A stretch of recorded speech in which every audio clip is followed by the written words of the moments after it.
Chicken ডাল পুরির জন্য ডাল রেডি করে নিচ্ছি। তার জন্য এখানে আধা কাপ মসুর ডাল খুব ভালোভাবে ধুয়ে পরিষ্কার করে নিয়েছি।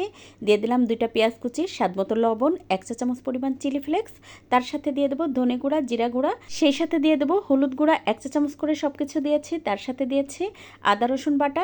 এখন দিয়ে দিলাম 3 পিস চিকেন, মানে চিকেনের ব্রেস্ট পিস পুরো একটা 3 পিস করে দিয়েছি। সেই সাথে দিয়েছি আধা চা চামচ পরিমাণ গরম মশলা গুঁড়া আর দিয়েছি রান্নার তেল 1 চা চামচ পরিমাণ।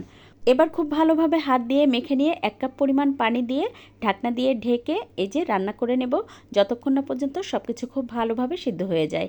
আর মাঝে মধ্যেই নেড়ে দেবো যেন নিচে লেগে না যায়। তো দেখতেই পাচ্ছেন ডালটা কিন্তু একেবারে সিদ্ধ হয়ে গেছে আর শুকিয়ে গেছে। এই পর্যায়ে দিয়ে দেবো 2 টেবিল চামচ পরিমাণ পেঁয়াজ ব্রেস্তা। তারপরে একটা ডাল ঘুটনি দিয়ে খুব ভালোভাবে চিকেনটা ডালের সাথে ম্যাশ করে দেব। তারপর নেড়ে মিশিয়ে নিয়ে একেবারে পানিটা শুকিয়ে নিয়ে এই যে এখন কিন্তু নামিয়ে নিয়েছি। আর ঠিক এরকম হবে, নিশ্চয়ই দেখেই বুঝতে পারছেন এটা কেমন হবে।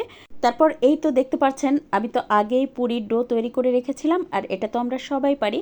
তারপরে একটুখানি করে পুর দিয়ে দিয়ে খুব ভালো করে মুখটা ছিল করে তারপর সুন্দর করে একটা পুরি তৈরি করে নিয়েছিলাম। আর নিশ্চয়ই দেখেই বুঝতে পারছেন এটা কতটা ফুলকো হয়েছিল আর খেতেও অনেক মজার হয়েছিল।